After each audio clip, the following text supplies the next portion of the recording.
আসসালামু আলাইকুম বন্ধুরা। আজ আমরা চলে এসেছি সিলেটের ঐতিহ্যবাহী ও জনপ্রিয় কামাল বাজারে। এখানে রয়েছে প্রতিদিনের জীবনযাপনের প্রয়োজনীয় সকল ধরনের কাঁচামাল, দেশি বিদেশি ফলমূল, সবজি ও মৌসুমী পণ্যের বিশাল সমাহার। চলুন আজ আমরা ঘুরে দেখি প্রাণচঞ্চল বাজারের ভেতরের সুন্দর পরিবেশ। দেখতেই পাচ্ছেন বাজার জুড়ে রয়েছে আম, লেবু, শসা, ঢেঁড়স, ঝিঙ্গে, ধনেপাতা, কাঁচামরিচ, লিচু, আনারস, কদু, মিষ্টি কুমড়া এবং অন্যান্য আরও কাঁচা শাকসবজি ও ফলমূল রয়েছে। এখানে নিজেদের জমির চাষকৃত শাকসবজি নিয়ে আসেন, তাছাড়া অন্যের যাদের জমি নেই অন্যের কাছ থেকেও এসব ক্রয় করে নিয়ে এসে এই বাজারে তোলেন। এখানে রয়েছে লিচু। বাজারে আমরা লিচু চেক করতে গিয়ে এখানে লিচু একটা লিচু খাই, তারপর দেখি যে লিচুগুলো অনেক মিষ্টি। এখানে রয়েছে কাঁচা আম, ঢেঁড়স, শ্রীমঙ্গলের আনারস অনেক মিষ্টি। এই বাজারে না আসলে বুঝতে পারবেন না যে এই বাজার আসলে কি। এই বাজারে এমন কিছু নাই যে এই বাজারে কিছু মিলে না, সব কিছু এই বাজার থেকে পাওয়া যায়।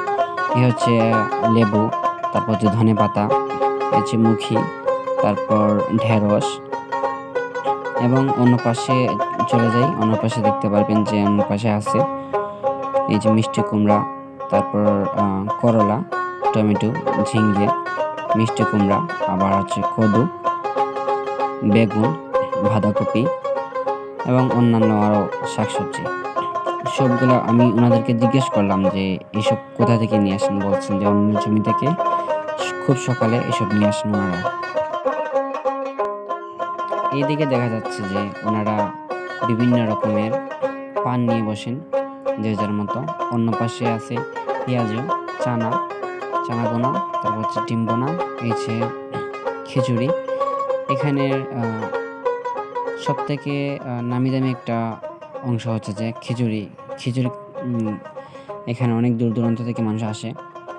আর এইদিকে দেখা যাচ্ছে যে সামনে ঈদুল আজহা উপলক্ষে কামারিরা নিজেদের কাজ নিয়ে ব্যস্ত। তো ওনারা শান দিচ্ছেন, নিজেদের কাজ নিয়ে ব্যস্ত। অনেক ধারালো ছুরি, রান্না, অনেক কিছু পাওয়া যায় এখানে। চাইলে এখান থেকে ওনারা বানিয়ে দিতে পারেন। পুরো বাজারটাকে করে রাখছে একটা প্রাণবন্ত। এখানে নিত্যদিনের প্রয়োজনীয় সকল কিছুই পাওয়া যায়।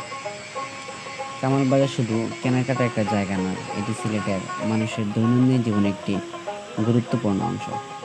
সকাল থেকে রাত পর্যন্ত ক্রেতা ও বিক্রেতার ব্যস্ততায় পুরো বাজার থেকে মুখরিত। বন্ধুরা, এটাই ছিল সিলেটের ঐতিহ্যবাহী কামাল বাজারের আজকের ছোট ভ্রমণ।